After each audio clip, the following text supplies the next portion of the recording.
warahmatullahi wabarakatuh. Kepada Bapak Kepala Sekolah SDN 1 Sumi yang saya hormati, Kepada Bapak Ibu Guru SDN 1 Sumi yang saya hormati dan saya banggakan. pertama-tama marilah kita Panjatkan puja dan puji syukur kehadirat Allah Subhanahu wa Ta'ala, karena atas limpahan rahmat serta hidayahnya kita dapat berkumpul di ruang perpustakaan SDN 1 Sumi ini tanpa suatu kekurangan apapun.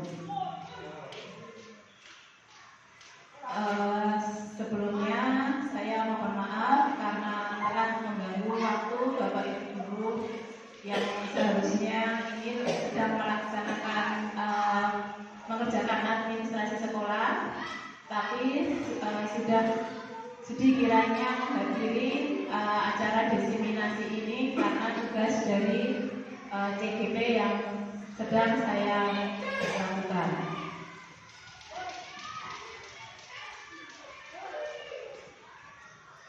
Pertama-tama saya mengucapkan selamat datang kepada Bapak Kepala Sekolah serta seluruh rekan sejawat guru hebat SDN Negeri 1 Seruni Musuk Boyolali.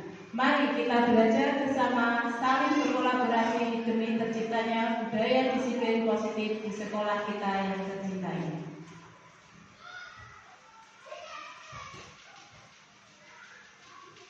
Adapun konsep utama yang saya akan paparkan pada siang hari ini yaitu konsep utama budaya positif. Di sini budaya positif mempunyai 7 konsep, yaitu perubahan paradigma belajar, disiplin positif, kebutuhan dasar manusia, motivasi perilaku manusia, posisi kontrol restitusi, keyakinan kelas, dan segitiga restitusi. Mungkin di sini Bapak Ibu Guru sudah lebih paham dari saya, tapi di sini saya mencoba untuk memaparkan kembali. Mohon maaf, bukan maksud untuk menggurui, tapi di sini kita belajar bersama, berkolaborasi, dan saling tukar pendapat di Bapak Ibu ya. Nah, untuk konsep yang pertama yaitu tentang perubahan paradigma belajar, yaitu pembelajaran dengan paradigma baru dirancang berdasarkan prinsip pembelajaran yang terdiferensiasi sehingga setiap siswa dapat belajar sesuai dengan kebutuhan dari tahap perkembangannya untuk mewujudkan profil pelajar Pancasila. Perlu kita ketahui bahwa selama ini pembelajaran kita itu masih bersifat klasikal, yaitu kita masih menuntut anak-anak itu semua sama. Jadi kita belum tahu, kita tidak bisa membedakan bahwa sebenarnya kebutuhan anak itu berbeda-beda ya Bapak Ibu. Jadi kita masih samakan. Jadi si A, si B, si C itu kita memberikannya itu masih sama. Tapi di sini dengan perubahan paradigma belajar yang terdiferensiasi, jadi membuat kita itu harus lebih bisa mengerti tentang kebutuhan anak setiap masing-masing anak untuk mewujudkan profil pelajar Pancasila. Kira-kira masih ingat Bapak Ibu profil pelajar Pancasila itu apa aja ya? Apa? Ya, beriman, bertakwa kepada Tuhan Yang Maha Esa. Terus apa? Mandiri, benar kritis, kreatif, gotong royong, dan berkebinaan global ya.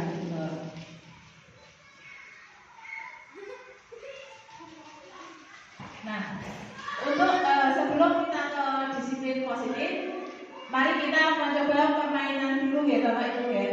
Di sini namanya permainan cobalah buka. Anggap misalkan Bapak Ibu itu mempunyai sesuatu yang sangat-sangat berharga di tangan Bapak Ibu. Kira-kira genggaman tangan Bapak Ibu itu anggap aja itu yang benar-benar sangat berarti, sangat berharga. Sehingga teman Bapak Ibu tidak bisa untuk membujuk, walaupun dia membujuk, mengintimidasi, memarahi, menggoda, menggelitik, bahkan menawar Anda uang agar Anda bersedia membuka kepala tangan Anda, kira-kira tangan Anda itu masih tetap Bapak Ibu pegang dengan karena bujukan, karena rayuan akhirnya dibuka. Nah, tetap menggenggam. Kenapa kok tetap menggenggam? Kenapa tidak dibuka? Karena tadi sudah dirayu, sudah dihardik, sudah dibentak, ayo dibuka, tangannya cepat dibuka. Nah, kenapa kok masih mempertahankan untuk tetap menggenggamnya? Ya, karena ada benda-benda.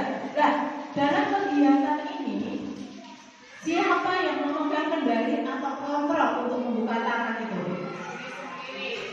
Ya, betul sekali. Diri sendiri. Karena walaupun kita mau dihardik, mau dibentak, mau diapapun itu, mau diintimidasi, kalau kita tidak berkehendak untuk membukanya, berarti itu susah untuk dibuka. Walaupun mungkin bisa, tapi kan akan terasa sakit. Sakit tidak Bapak Ibu? Ya, sakit pasti ya. Nah, dari kesimpulan permainan ini, coba buka.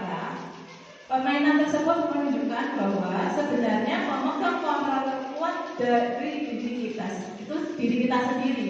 Dan inti dari disiplin positif adalah kemauan untuk melakukan sesuatu berdasarkan keinginan dan kesadaran dari dalam diri kita, bukan dipengaruhi faktor dari luar.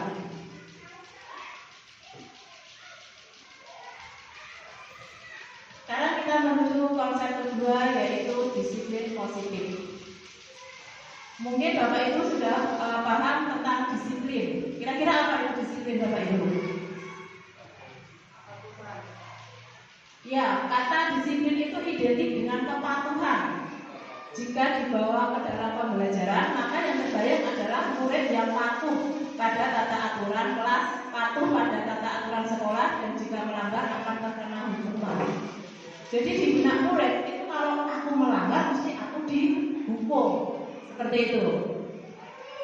Nah, kemudian sebagai pendidik, tujuan kita adalah menciptakan anak-anak yang memiliki disiplin diri, sehingga mereka bisa berperilaku pada nilai-nilai kebajikan universal serta memiliki motivasi intrinsik dan bukan ekstrinsik.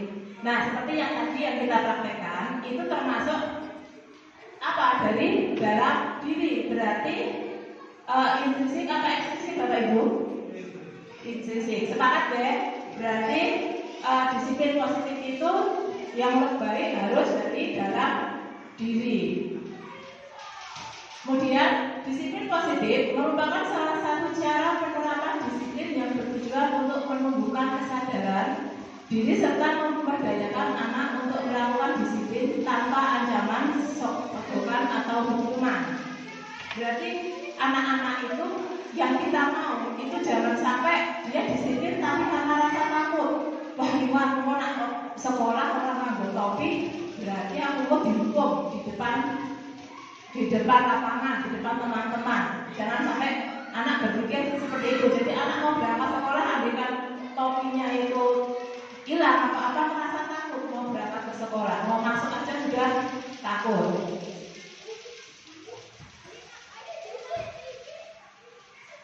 Untuk konsep yang ketiga itu yaitu kebutuhan dasar manusia. Nah, manusia di sini kebutuhan dasar manusia di sini pun dibagi menjadi lima kebutuhan dasar, yaitu 1. Kebutuhan bertahan hidup, 2. Kebutuhan kasih sayang dan rasa diterima, 3. Penguasaan, 4. Kebebasan, dan 5. Kesenangan. Kita bahas satu-satu tentang kebutuhan dasar bertahan hidup. Nah, di sini kebutuhan bertahan hidup survival adalah kebutuhan yang bersifat fisiologis untuk bertahan hidup, misalnya kesehatan, rumah, makanan yang kemarin pernah disampaikan oleh bimbingan, yaitu sandang, pangan, papan. Kemudian kebutuhan biologis sebagai bagian dari proses reproduksi termasuk kebutuhan untuk tetap bertahan hidup. Nah, komponen psikologis pada kebutuhan ini meliputi kebutuhan akan perasaan aman. Dalam kasus siswa, di sini ada siswa itu yang misalkan merebut makanan temannya.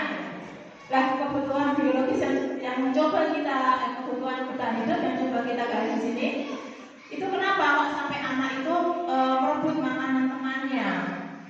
Apabila jawaban siswa tersebut ketika ditanya oleh ibu guru karena dia lapar dan orang tuanya tidak membawakan bekal makan siang, maka kebutuhan dasar yang sedang berusaha dipenuhi oleh siswa tersebut adalah kebutuhan untuk bertahan hidup. Karena dia kalau tidak makan lemes atau tidak bisa mengikuti pelajaran, tidak bisa berkonsentrasi dengan baik. Gitu. Kemudian yang kedua itu ada kebutuhan kasih sayang dan rasa diterima. Kebutuhan ini dan 3 kebutuhan berikutnya adalah kebutuhan psikologis. Kebutuhan untuk disayang dan diterima meliputi kebutuhan akan hubungan dan koneksi sosial. Kebutuhan untuk memberi dan menerima kasih sayang dan kebutuhan untuk merasa menjadi bagian dari suatu kelompok. Biasanya di sini itu anak-anak kebanyakan kan kadang ada pembulian, merasa tidak merasa kayak tidak diinginkan oleh temannya. Nah, hal-hal seperti itu sangat berpengaruh terhadap anak-anak. Jadi anak-anak itu bisa kayak kasus yang ini, yang masih sama ya, yang mengambil makanan bekal temannya, itu dia beralasan karena apa? Mengambil bekal temannya karena ia merasa senang temannya jadi memperhatikan dia. Ketika temannya melakukan tindakannya itu pada gurunya dan gurunya memberitahu orang tuanya, sehingga orang tuanya jadi memperhatikan dia, maka kebutuhan dasar yang sedang dipenuhi siswa tersebut adalah kebutuhan akan kasih sayang dan rasa diterima.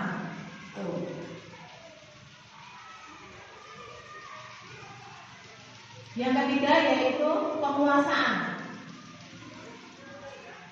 Kebutuhan ini berhubungan dengan kekuatan untuk mencapai sesuatu, mencapai kompeten, menjadi terampil, diakui atas prestasi dan keterampilan kita, didengar dan memiliki rasa harga diri. Kebutuhan ini meliputi keinginan untuk dianggap berharga, bisa membuat perbedaan, bisa membuat pencapaian, kompeten, diakui, dihormati. Ini meliputi self-esteem dan keinginan untuk meninggalkan pengaruh. Nah, anak-anak yang kebutuhan dasar akan penguasaan yang tinggi biasanya selalu ingin menjadi pemimpin. Mereka juga suka mengamati sebelum mencoba hal baru dan merasa kecewa bila melakukan kesalahan. Mereka juga biasanya rapi dan sistematik dan selalu ingin mencapai yang terbaik. Dalam kasus di atas, apabila jawaban siswa adalah dia merasa hebat karena temannya jadi takut dengan dia dan menuruti keinginannya, maka sebetulnya siswa sedang berusaha memenuhi kebutuhan dasarnya akan kekuasaan. Wah, ini ya, aku pokoknya kendel. Kok misalnya kancaku nangis, kancaku ngelawan aku mesti rawani. Seperti itu ya. Jadi dia inginnya itu berkuasa. Kemudian yang keempat yaitu kebebasan. Kebutuhan untuk bebas adalah kebutuhan akan kemandirian, otonomi, memiliki pilihan dan mampu mengendalikan arah hidup seseorang. Anak-anak dengan kebutuhan kebebasan yang tinggi menginginkan pilihan. Mereka perlu banyak bergerak, suka mencoba-coba, tidak terlalu terpengaruh orang lain dan senang mencoba hal baru dan menarik. Bila jawaban siswa dalam kasus di atas adalah bahwa dia merasa bosan, bekal makanan yang dibawakan ibunya dari rumah, karena ibunya selalu membawakan bekal yang sama, mungkin gak dino berdua, pengen nyoba model koncoku kok kayaknya enak. Oleh karena itu dia ingin mencoba makan teman-temannya yang beraneka ragam. Maka siswa sedang berusaha memenuhi kebutuhannya akan kebebasan. Dia bebas, pengennya itu, aku mah model koncoku sih. Ora apa-apa ngomong aku iki pengen kok. Itu tidak boleh sebenarnya. Nah, yang terakhir adalah kebebasan yaitu kesenangan. Kebutuhan akan kesenangan adalah kebutuhan untuk mencari kesenangan, bermain dan tertawa. bayangkan hidup tanpa kenikmatan apapun. Nah, itu sedih kan ya, maksud kita sendiri aja butuh kesenangan. Misalkan pulang sekolah, ya pengennya refreshing gitu kan. Sama kayak muda juga mungkin berpikirnya begitu. Nah, di dalam kasus ini, jika mereka melakukannya itu karena iseng saja, yang menikmati ekspresi temannya itu misalnya direbut, itu ekspresinya mungkin ada yang nangis, mungkin ada yang kesal, enggak. Itu membuat apa ya, kayak merasa puas gitu. Wih, aku ini saya gawe koncoku nesu gitu. Ekspresinya teman-teman mungkin dikiranya lucu gitu. Maka berarti siswa itu sedang berusaha memenuhi kebutuhan akan kesenangannya.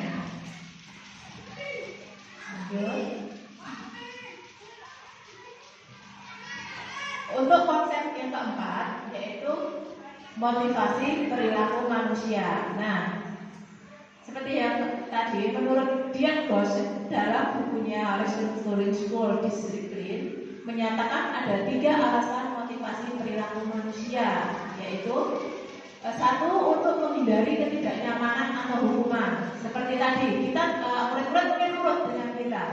Kita misalkan anak-anak besok harus masuk jam 7, kalau tidak nanti disetrap misalkan. Pasti dia datang. Tapi itu termasuk faktor apa Bapak Ibu? Intrinsik apa eksplisit? Eksplisit. Nah itu tidak ya, itu tidak baik itu.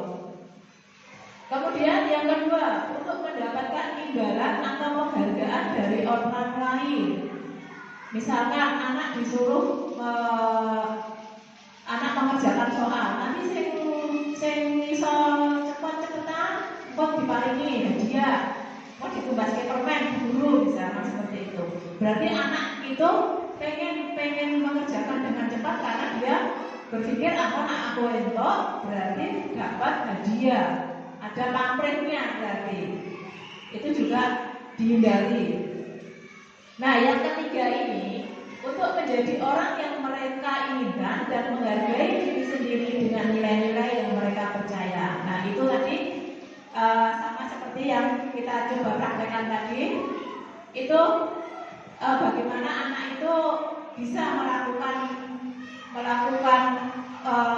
disiplin itu karena dirinya sendiri, tanpa ada embel-embel ketakutan, tanpa ada embel-embel pengen diberi penghargaan.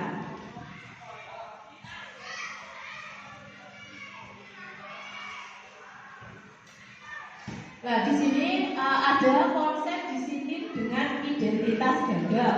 Nah, di sini ada hukuman dan penghargaan. Jika hukuman itu tuh sangat menyakitkan ya buat anak, buat yang dihukum. Entah itu karena sakit hati, karena mungkin ucapan kita yang mungkin sangat menyakitkan, atau hukuman karena hubungan fisik, misalkan disuruh angkat kaki atau hormat bendera sampai 10 menit misalkan. Itu sangat menyakitkan. Membuat anak juga tidak nyaman. Murid akan takut dan sifatnya memaksa. Hukuman itu memaksa tidak Bapak Ibu? Kira-kira ada nggak ya orang yang tiba-tiba mau melakukan hukuman, ya walaupun itu berat, oh ya senang banget. Karena jarang-jarang ya. Itu karena pasti hukuman itu memaksa untuk membuat efek jerah kan tujuannya.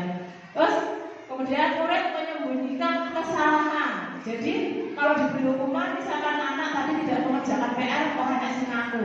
Siapa yang tidak mengerjakan PR, diam semua. Yang tidak mengerjakan PR, orang mati. Dia tidak mendapat hukuman. Dan anak juga menjadi rendah diri karena mungkin bisa, kenapa kok rendah diri? Ya karena kalau dihukum itu pasti merasa malu. Bahkan kayak dihukumnya, pasti anak-anak yang lain pasti mengejeknya. Dihukum, nah gitu.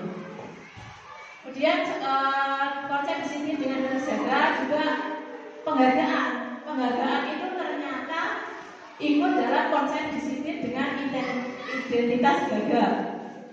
Yang pertama itu tidak efektif. Kenapa kok tidak efektif? Artinya di sini misalkan anak pengen melakukan sesuatu, tapi dia aku nak orang diparingi permen, aku mau. Nah, ada pamrihnya, jadi tidak efektif ya memberikan penghargaan itu.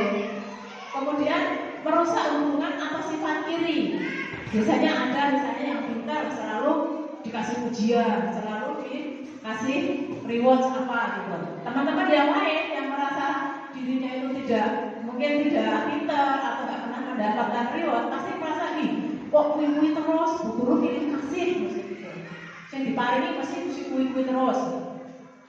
Terus kemudian ada lagi mematikan kreativitas. Artinya di sini mematikan kreativitas itu misalkan anak itu sudah mencapai, misalkan sudah mendapat nilai 8 atau 9. Nah si anak itu sudah terus mendapat reward. Malah aku dapat nilai 8, 9, aku sudah reward. Terus nilai banyak, aku terus cukup. Jadi dia tidak berpikir untuk berkembang lagi. Piye ya aku kok ben iki ben itu akhirnya udah segitu aja aku udah dapat reward. Ngapain aku harus lebih lagi gitu. Nah, terus ada lagi menghukum dengan sistem ranking. Nah, sekarang alhamdulillah sistem ranking itu sudah dihilangkan atau sudah tidak berlaku ya Bapak Ibu sistem ranking.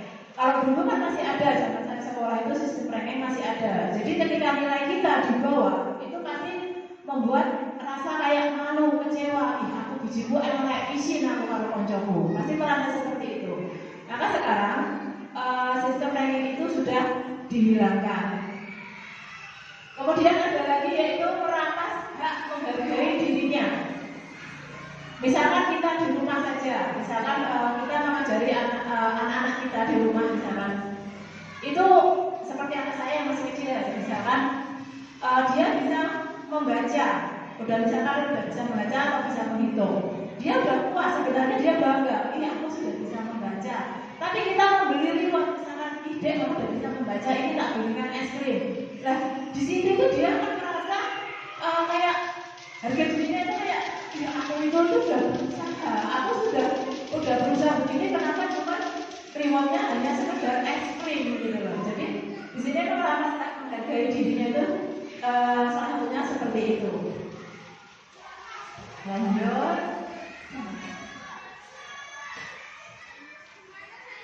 Nah, tadi ada disiplin dengan identitas gagal, sekarang konsep disiplin dengan identitas sukses.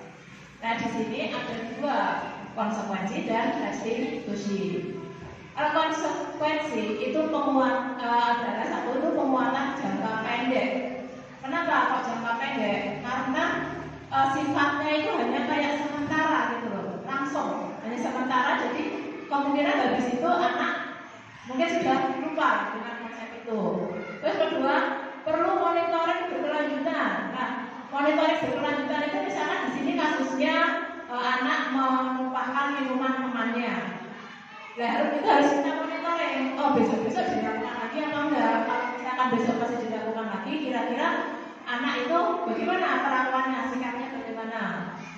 Kemudian, dilakukan stimulus respon. Nah, stimulus respon itu misalkan si anak tadi menumpahkan botol minum, kita sebagai guru kita memberikan saran kalau menumpahkan itu bagaimana. Si anak merespon, saya harus membersihkan dulu, misalkan seperti itu. Kemudian murid menghormati peraturan. Nah, jadi dengan diberikan konsekuensi itu, murid jadi lebih memahami peraturan. Oh, kalau aku begini, aku harus begini yang aku lakukan. Kemudian ada lagi kehilangan waktu untuk merenungi kesalahan. Loh, kenapa kok kehilangan waktu merenungi kesalahan? Biasanya konsekuensi itu sifatnya cepat apa lama, Bu? Biasanya kalau konsekuensi itu kan langsung ya. Maksudnya misalkan dia tadi menumpahkan, yaudah kamu harus minta maaf kepada temanmu, kamu harus ini.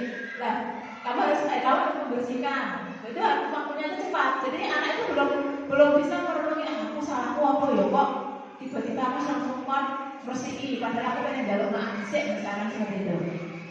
Nah, ini restitusi.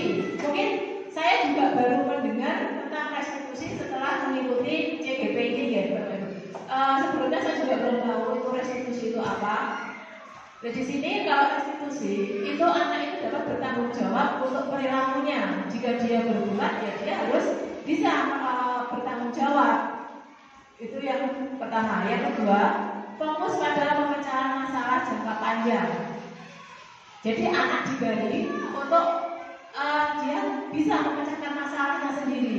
Tadi kamu menumpahkan minuman, terus kamu kira-kira kalau menumpahkan minuman bagaimana? Sikapmu seperti apa? Gitu. Jadi anak yang berpikir, oh ya, aku menumpahkan minuman itu ya artinya aku piye. Kemudian yang ketiga, murid menghormati dirinya dan orang lain. Nah, dengan restitusi ini, jadi murid bisa lebih menghargai, oh aku mau menumpahkan minuman, ya wis lah tak lapi, ben aku ora dibukani, ben aku kok kancaku ora seneng karo aku. Kemudian ada lagi teori kontrol. Kalau di konsekuensi itu ada stimulus respon, di sini ada teori kontrol. Kalau stimulus respon itu masih dibantu oleh Bapak Ibu guru guys di stimulusnya. Tapi kalau di teori kontrol, anak yang memegang kendali. Aku ingin mau membersihkan atas dasar keinginanku sendiri karena itu bentuk tanggung jawab. Kemudian murid bersemangat memperbaiki kesalahan. Kenapa kok murid jadi semangat? Karena kita dari awal tidak menyalahkan. Kita hanya memberi pancingan. Oh tidak apa-apa, kesalahan itu wajar. Jadi kalau kamu melakukan kesalahan, sikapmu sebaliknya gimana? Gitu. Jadi anak itu lebih gampang, lebih semangat lagi untuk memperbaiki kesalahannya.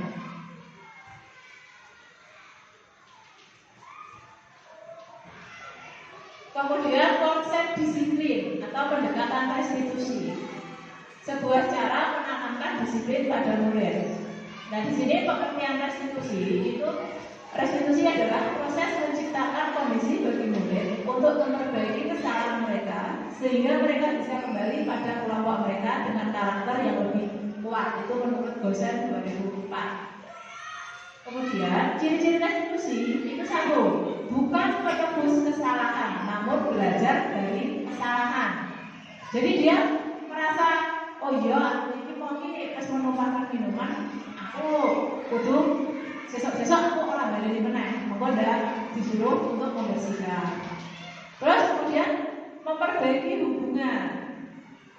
Jadi restitusi itu sifatnya bisa untuk memperbaiki hubungan ya. Jadi anak itu langsung tahu salahnya di sini. Jadi besok-besok tidak bermasalah lagi mungkin dengan teman atau hubungan. Kemudian tawaran bukan paksaan. Nah di sini emang tidak memaksa ya. Anak dia hanya dituntun saja. Kira-kira mau nggak kamu begini? Kalau begini itu bagaimana? Sikap kalian bagaimana kalau membuat kesalahan? Jadi anak sendiri yang menentukannya, bukan paksaan dari kita. Kemudian menuntun untuk melihat keadilan dalam diri. Nah ini tugas kita Bapak Ibu. Kita dituntut untuk kita bukan untuk menuntut, tapi kita dituntut untuk menuntun anak-anak didik kita. Jadi kita hanya sebatas memberi arahan. Kemudian yang kelima, mencari kebutuhan dasar yang mendasari tindakannya tadi. Yang sudah saya jelaskan, kelima kebutuhan dasar tadi ya. Kemudian yang keenam, fokus pada karakter bukan tindakan. Jadi di sini yang perlu kita dalami, yang perlu kita kuatkan itu yaitu fokus pada karakter anak. Jadi kita membentuk karakter anak yang lebih baik. Enggak soal tindakannya saja, tapi yang penting karakternya. Kemudian menguatkan dan fokus pada solusi. Masalahnya apa? Kita cari solusinya bersama-sama.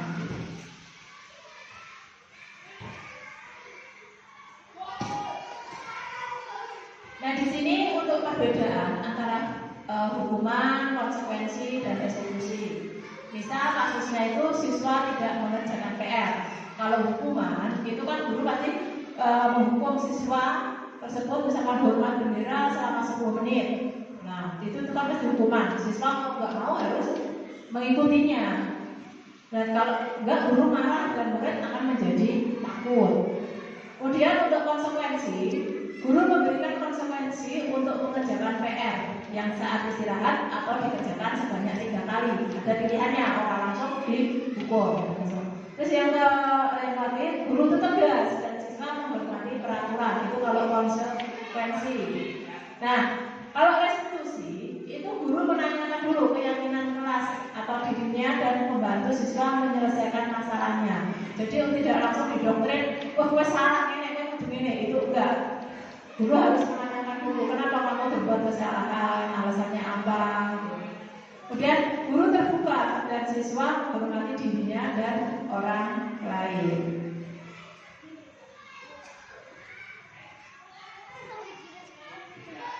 Untuk konsep yang kelima yaitu posisi kontrol restitusi. Seorang guru atau orang tua ataupun atasan dalam melakukan kontrol kelima posisi kontrol tersebut itu dibagi menjadi 5 ya Bapak Ibu. Yang pertama itu penghukum, yang kedua membuat orang merasa bersalah, yang ketiga teman, keempat monitor atau pemantau, dan yang kelima manajer. Kalau Bapak Ibu sudah menerapkan yang mana ya? Di antara kelima posisi kontrol tersebut, kebanyakan yang mana ya Bapak Ibu? Yang penghukum, pasti kebanyakan yang penghukum. Ya sama, saya dulu juga seperti itu. Tahu-tahu pokoknya salah hukum gitu. Biar anak mungkin merasa jerah. Kita bahas satu-satu tentang teori tersebut. Nah, di sini penghukum yaitu seorang penghukum bisa menggunakan hubungan fisik maupun verbal. Orang-orang yang menjalankan posisi penghukum senantiasa mengatakan bahwa sekolah memerlukan sistem atau alat yang dapat lebih menekan murid-murid lebih dalam lagi. Guru-guru yang menerapkan posisi penghukum akan berkata, patuhi aturan saya, atau awas, kamu selalu saja salah. Pasti selalu yang terakhir selesai. Misalnya seperti itu kata-kata. Guru seperti ini senantiasa percaya hanya ada satu cara agar pembelajaran bisa berhasil, yaitu cara dia, yaitu penghukum tadi. Yang kedua, membuat orang merasa bersalah. Nah, pada posisi ini biasanya guru akan bersuara lebih lembut. Pembuat orang merasa bersalah akan menggunakan keheningan yang membuat orang lain merasa tidak nyaman, bersalah atau rendah diri. Kata-kata yang keluar dengan lembut akan seperti ini misalkan, ibu sangat kecewa sekali dengan kamu. Atau berapa kali ibu harus memberitahu kamu ya? Atau enggak, gimana coba kalau orang tua kamu tahu kamu berbuat begini? Nah, di posisi ini, murid akan memiliki penilaian diri yang buruk tentang diri mereka. Murid merasa tidak berharga, telah mengecewakan orang-orang yang disayangi. Biasanya, ini pengalaman saya juga yang kalau di rumah, itu sama ayah anak saya. Itu kalau misalkan saya itu galak, itu biasanya malah tidak diperhatikan. Biasanya malah kayak dia itu kayak berontak, kayak ih bodoh amat. Tapi kalau kita mengatakan hal lembut, kamu apa enggak kasihan, orang tua sudah capek-capek, dia biasanya malah lebih ngerti karena mungkin dia merasa bersalah. Oh iya, orang tuaku sudah capek-capek bekerja, membiayai, tapi aku masih berbuat kesalahan. Seperti itu. Nah, yang ketiga, kita itu memposisikan sebagai teman. Guru pada posisi ini tidak akan menyakiti murid, namun akan tetap berupaya mengontrol murid melalui persuasi. Posisi teman pada guru bisa negatif ataupun positif. Nah, kalau positif di sini berupa hubungan baik yang terjalin antara guru dan murid. Guru di posisi teman menggunakan hubungan baik dan humor untuk mempengaruhi seseorang. Mereka akan berkata, ayolah bantulah ibu guru. Ayo ingat, tidak bantuan ibu selama ini. Ya sudah, kali ini tidak apa-apa, nanti ibu bantu bereskan. Jadi murid itu merasa nyaman dengan kita karena mungkin mereka menganggap kita itu kayak teman. Jadi mau dia mengeluarkan unek-uneknya itu bebas ke kita karena mungkin mereka merasa kayak teman. Nah, tapi di sini juga ada hal negatifnya Bapak Ibu. Hal negatif dari posisi teman adalah bila suatu saat guru tersebut tidak membantu, maka murid akan kecewa dan berkata, saya pikir bapak ibu guru teman saya, taunya saya begini didiamin, saya dimarahin guru lain, saya tidak dibantu. Nah, murid biasanya akan mungkin merasa kecewa. Murid merasa dikecewakan dan tidak mau lagi berusaha. Hal yang lain mungkin timbul adalah murid hanya akan bertindak untuk guru tertentu dan tidak untuk guru lainnya. Murid akan tergantung pada guru tersebut. Sebenarnya tidak bagus ya. Murid misalkan, apalagi sekarang itu kayak di sini itu kalau murid-murid biasanya kalau kelas 1 itu maunya sama dulu kelas 1. Di sini maunya sama Bu Win, sama Bu Niken, sama Bu Nik, biasanya nggak mau, saya maunya sama Bu Win. Nah, seperti itu. Mungkin murid sudah nyamannya sama Bu gurunya. Gitu. Harusnya semua guru merasa nyaman. Kemudian yang keempat yaitu monitor atau pemantau. Nah, di sini memonitor berarti mengawasi. Pada saat kita mengawasi, kita bertanggung jawab atas perilaku orang-orang yang kita awasi. Posisi pemantau berdasarkan pada peraturan-peraturan dan konsekuensinya. Dengan menggunakan sanksi atau konsekuensi, kita dapat memisahkan hubungan pribadi kita dengan murid sebagai seorang yang menjalankan posisi pemantau. Nah, pertanyaan yang diajukan seorang pemantau itu peraturannya apa? Apa yang telah kamu lakukan? Sanksi atau konsekuensinya apa? Hanya sebatas itu, gitu. Tidak memupuk, tidak memberikan arahan. Terus seorang pemantau sangat mengandalkan perhitungan catatan data yang dapat digunakan sebagai bukti atas perilaku seseorang. Dan posisi ini akan menggunakan stiker atau slip catatan, daftar cek. Posisi monitor sendiri berawal dari teori stimulus respon yang menunjukkan tanggung jawab guru dalam mengontrol murid. Jadi kan kita juga punya itu buku pengendalian diri, ada nggak Bapak Ibu ya? Itu si anak ini waktu kemarin apa melakukan kesalahan, kira-kira besok melakukan kesalahan lagi apa jadi lebih baik. Nah, itu posisi pemantau. Dan yang terakhir yaitu posisi kita sebagai manajer. Nah, ini yang diharapkan kita sebagai manajer. Nah, pada posisi terakhir manajer itu adalah posisi mentor, di mana guru berbuat sesuatu bersama dengan murid, mempersilahkan murid mempertanggungjawabkan perilakunya, mendukung murid agar dapat menemukan solusi atas permasalahannya sendiri. Seorang manajer telah memiliki keterampilan di posisi teman maupun pemantau, dan dengan demikian bisa jadi di waktu-waktu tertentu kembali kepada kedua posisi tersebut bila diperlukan. Namun, bila kita menginginkan murid-murid kita menjadi manusia yang merdeka, mandiri, dan bertanggung jawab, maka kita perlu mengacu kepada restitusi yang dapat menjadikan murid kita seorang manajer bagi dirinya sendiri. Di manajer, murid diajak untuk menganalisis kebutuhan dirinya maupun kebutuhan orang lain. Nah, ini yang sangat-sangat diharapkan untuk Bapak Ibu guru untuk di posisi manajer. Bukan jangan sebagai posisi penghukum ya. Nah, ini ada contoh penerapan 5 posisi kontrol. Dalam kasus siswa tidak memakai atribut lengkap saat upacara. Kalau kita di posisi penghukum, itu pasti patuhi peraturan sekolah, lalu berdiri di depan barisan, itu sebagai penghukum. Kemudian kalau membuat merasa bersalah, itu pasti gurunya ngomong berapa kali guru harus memberitahumu, ibu kecewa sama kamu. Kemudian kalau teman, ayolah yang tertib, buat ibu bangga. Kali ini nggak apa-apa kamu berbuat salah, tapi besok jangan diulangi lagi ya. Kemudian kalau untuk pemantau, kamu sudah melanggar apa? Konsekuensinya apa? Sedangkan kita yang diharapkan di posisi manajer itu, apakah kamu tahu kesalahanmu? Kira-kira bagaimana kamu akan menyelesaikan atau memperbaiki kesalahanmu? Gitu.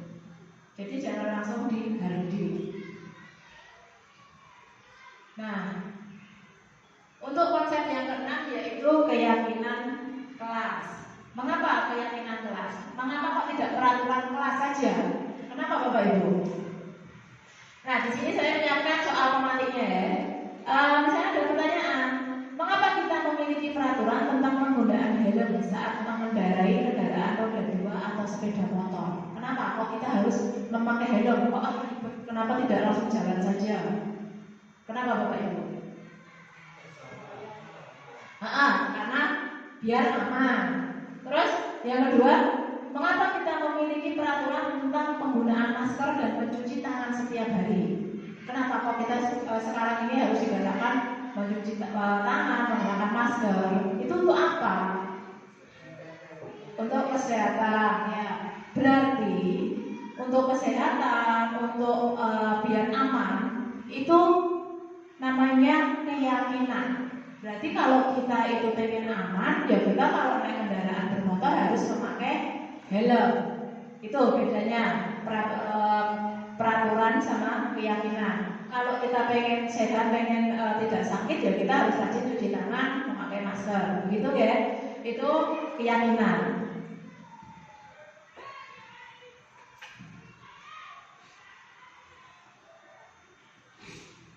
Nah, di kelas itu kegiatan membuat keyakinan kelas. Guru dan siswa membuat keyakinan di kelas 3 ini ya, Guru dan siswa itu berdiskusi tentang apa saja keyakinan kelas, apa yang boleh dan apa yang tidak boleh. Kemudian setelah anak-anak sudah menuliskan, oh yang tidak boleh ini Bu, yang boleh ini. Kemudian menempel keyakinan kelas di dinding, seperti kayak yang di belakang saya ini. Kemudian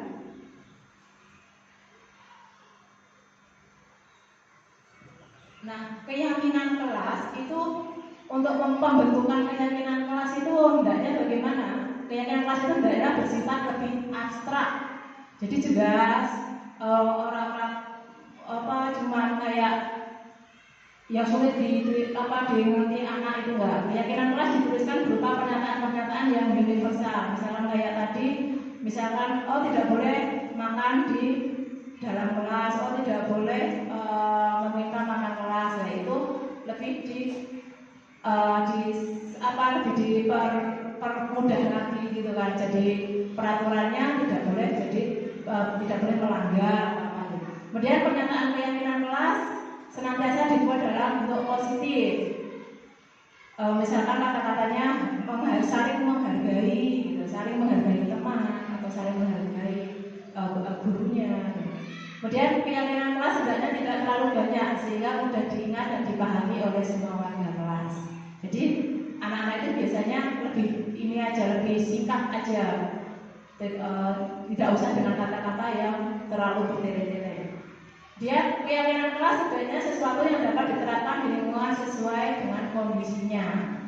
Kalau kita itu di posisi kelas yang misalkan yang di area sini di gunung itu misalkan tidak boleh membawa minuman karena cuaca ekstrim kayak gini, tidak boleh membawa minuman yang dingin misalkan.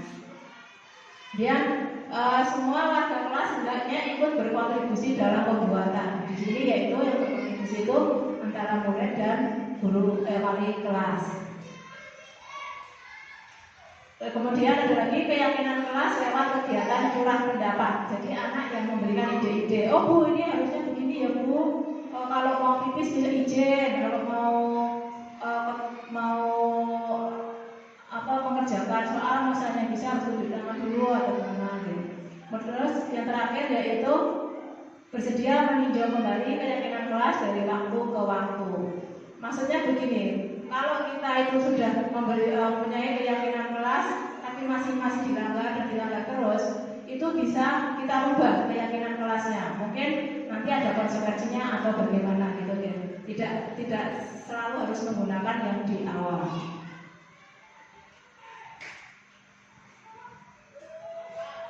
Nah, ini keyakinan kelas 3 SDN 1 Seruni yang kemarin dibuat oleh anak-anak.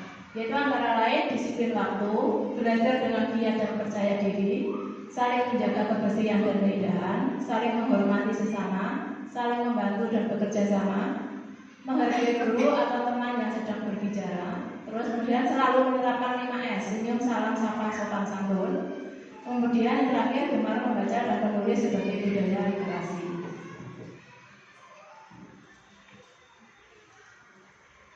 Nah, untuk yang terakhir ini yaitu konsep ke-7 itu segitiga restitusi. Nah, segitiga restitusi itu di sini ada urutannya. Yang pertama yaitu menstabilkan identitas, kemudian validasi tindakan yang salah, dan yang ketiga menanyakan keyakinan. Kita bahas satu-satu tentang segitiga restitusi, yaitu menstabilkan identitas. Ini pengertian segitiga restitusi dulu ya. Secara pemahaman, segitiga restitusi merupakan sebuah proses menciptakan kondisi bagi murid untuk memperbaiki kesalahannya. Melalui restitusi, satuan pendidikan bisa membantu para murid untuk mencapai tujuannya. memiliki sifat disiplin yang positif dan memulihkan dirinya setelah berbuat salah. Itu pengertian dari segitiga restitusi. Kita bahas tentang menstabilkan identitas. Jika anak berbuat salah, maka ada kebutuhan dasar yang belum terpenuhi. Pasti ada itu kebutuhan dasar yang belum terpenuhi. Bagian dasar segitiga restitusi memiliki tujuan untuk mengubah orang yang gagal karena telah berbuat kesalahan menjadi orang yang sukses. Kita harus mampu meyakinkan mereka dengan mengatakan kalimat seperti tidak ada manusia yang sempurna. Saya juga pernah melakukan kesalahan seperti itu. Itu untuk menstabilkan identitas dulu. Jadi anak tidak takut misalkan kita tanya-tanya lebih lanjut. Kemudian untuk yang kedua itu ada memvalidasi tindakan yang salah. Nah, konsep langkah kedua adalah kita harus memahami kebutuhan dasar yang mendasari tindakan anak berbuat kesalahan. Menurut teori kontrol, semua tindakan manusia, baik atau buruk, pasti memiliki maksud dan tujuan tertentu. Dikutip dari LMS Guru Penggerak 2022. Ketika kita menolak anak yang berbuat salah, dia akan tetap dalam masalah. Yang diperlukan adalah kita memahami sehingga anak merasa dipahami.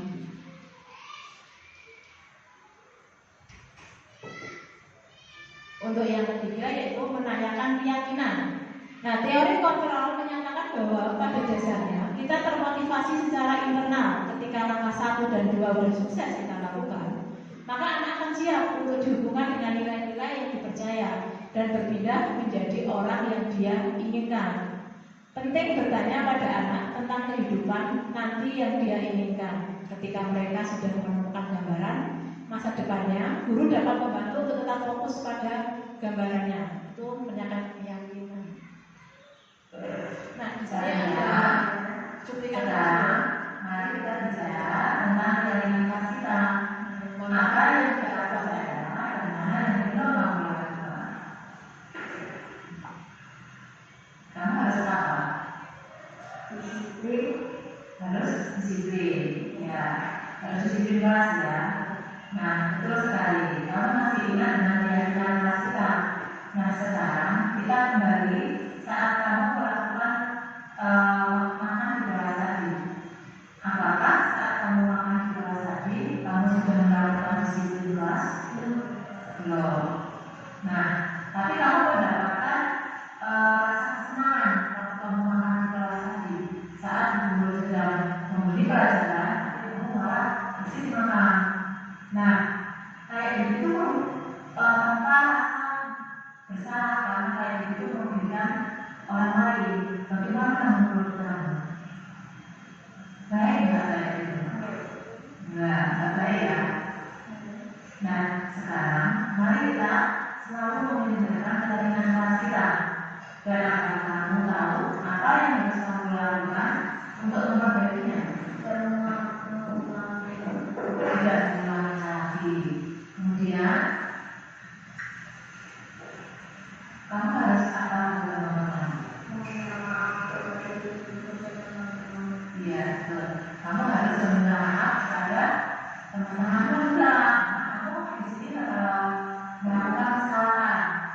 Ya, teman-teman, ibu Satria kok enak banget teman-teman. Itu tidak boleh ya. Apa tadi kamu di tempat pembicaraan? Kenapa pembicaraan? Karena apa? Kamu kesiangan. Kenapa kamu bisa bangun kesiangan? Semalam kamu ngapain? Main game. Oke, main game ya. Berarti besok-besok jangan ulang lagi main gamenya. Kamu harus tidur tepat waktu biar kamunya juga tepat waktu, tidak terlambat lagi untuk berangkat ke sekolah. Jadi bisa sarapan ya, setelah tidak hamil. Nah, baiklah,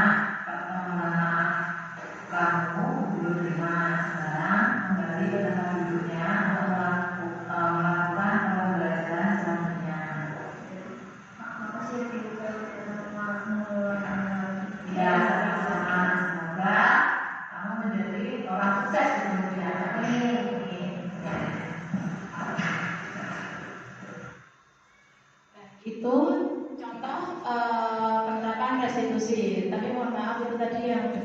foto ternyata yang menstabilkan identitasnya belum enggak itu masuk. Dari rangkaian ini tadi dapat kita ambil kesimpulan dalam penerapan program disiplin positif, hendaknya guru memiliki standar kepribadian profesional dan sosial yang baik, di mana guru mampu berefleksi dalam posisi kontrolnya saat ini. Bagaimana perjalanan dirinya dalam posisi among atau manajer yang menuntun muridnya menjadi mandiri yang lebih baik. Demikian diseminasi yang saya lakukan pada siang hari ini. Mungkin ada pertanyaan dari Bapak Ibu, monggo.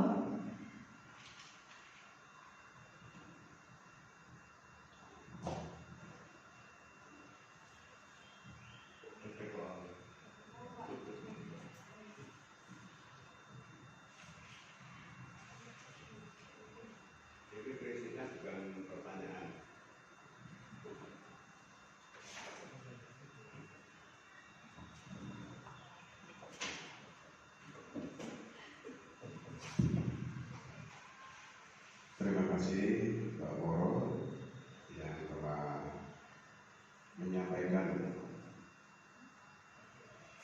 diseminasi dari apa yang telah diperoleh selama Pak Woro menjadi peserta CGP. Perlu saya sampaikan dalam pemaparan itu apakah tidak sebaiknya itu menggunakan kata-kata yang simple.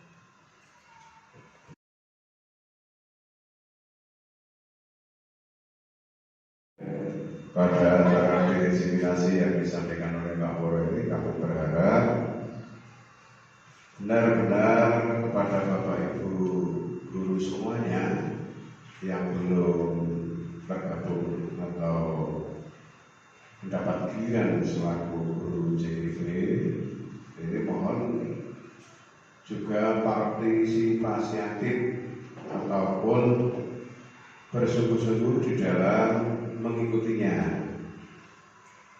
Karena apa? Paradigma pembelajaran itu memang sudah di scan atau dibuat seperti itu. Pembelajaran era sekarang sudah berbeda dengan pembelajaran pada waktu-waktu yang lampau. Memang sudah didesain seperti itu, disesuaikan dengan perkembangan teknologi yang pada dasarnya kita juga salah satu dari penyelenggara pendidikan yang tidak boleh ketinggalan. Ya, syukurlah dari SD kita ada 2 personel yang sudah masuk menjadi guru CGP yang pada dasarnya nanti akan dipersiapkan untuk memajukan pendidikan khususnya di SD 1 Suli ini. Jadi kepada yang masih muda-muda saya berikan dukungan ya semaksimal mungkin. Kalau mungkin nanti sekolah harus memberikan dukungan yang berupa materi, itu memang sudah menjadi kewajiban kita bicarakan bersama-sama sesuai dengan kemampuan yang ada. Itu semoga apa yang disampaikan oleh Bu Woro Hastuti ini merupakan salah satu langkah dalam mengikuti CGP ini dengan memaksimalkan belajar. Karena sesuai dengan slogannya di dunia pendidikan itu belajar itu untuk selama-lamanya. Istilahnya kan yang mentereng itu long life education. Bahkan ada yang memberikan slogan kejarlah ilmu walaupun sampai ke negeri Cina. Itu memberikan pembelajaran pada kita bahwa dimanapun, sejauh apapun, sesulit bagaimanapun, kita harus bisa mengikuti paradigma ini yang telah diatur oleh Kemendikbud sesuai dengan kemajuan perkembangan zaman. Karena di Indonesia, khususnya di Boyolali, sudah mencanangkan Boyolali Smart, Boyolali Smart, pintar, Boyolali cerdas. Makanya gurunya sebagai ujung tombak untuk mencerdaskan bangsa, mencerdaskan siswa harus juga smart. Demikian yang bisa sampaikan. Mudah-mudahan semuanya yang tergabung dalam CGP ini nanti benar-benar bisa mengaplikasi apa yang diperoleh dari kegiatan pendidikan semuanya. Terima kasih, itu yang bisa saya sampaikan.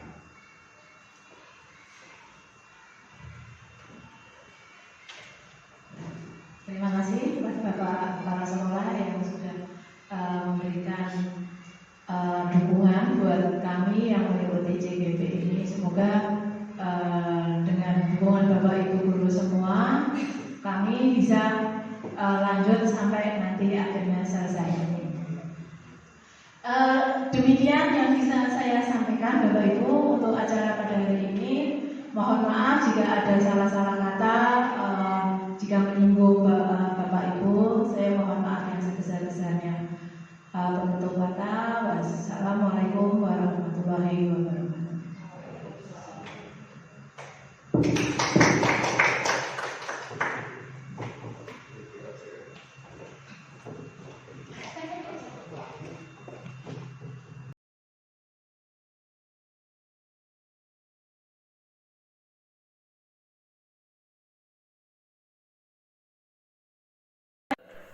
Satria, sekarang mari kita bicara tentang keyakinan kelas kita. Apa yang kita percaya dan mana yang belum kamu lakukan. Kamu harus apa? Disiplin. Harus disiplin. Ya, harus disiplin kelas ya. Nah, betul sekali. Kamu masih ingat dengan keyakinan kelas kita. Nah, sekarang kita kembali saat kamu melakukan makan di kelas tadi. Apakah saat kamu makan di kelas tadi kamu sudah melakukan disiplin kelas? Belum. Nah, tapi kamu mendapatkan rasa kesenangan waktu kamu makan di kelas tadi. Saat guru sedang memberi pelajaran, tapi kamu malah asik makan. Nah, kayak gitu tuh tanpa rasa bersalah, karena kayak gitu tuh merugikan orang lain. Bagaimana menurut kamu? Baik nggak kayak gitu? Nggak baik ya. Nah, sekarang mari kita selalu mengindahkan keyakinan kelas kita. Dan apakah kamu tahu apa yang harus kamu lakukan untuk memperbaikinya? Tidak mengulanginya lagi. Kemudian kamu harus apa ke teman-teman? Meminta maaf kepada guru dan teman-teman. Iya, betul. Kamu harus meminta maaf kepada teman-temanmu juga, karena kamu di sini melakukan kesalahan. Ya kan? Teman-teman, itu Satria kok enak banget makan. Nah, itu tidak boleh ya. Apa tadi kamu di rumah Pak belum sarapan? Belum. Kenapa belum sarapan? Telat. Karena telat. Kamu bangun kesiangan. Kenapa kamu bisa bangun kesiangan? Semalam kamu ngapain? Main game. Main game. Oke, main game ya. Berarti besok-besok jangan diulangi lagi main gamenya. Nah, kamu harus tidur tepat waktu biar bangunnya juga tepat waktu, tidak tidak terlambat lagi untuk berangkat ke sekolah. Jadi bisa sarapan ya, di kelas tidak ngemil. Nah, baiklah, permohonan maaf kamu guru terima. Sekarang kembali ke tempat duduknya untuk melakukan pembelajaran selanjutnya. Makasih ya Bu, saya tidak mengulanginya lagi. Ya, sama-sama. Semoga kamu menjadi orang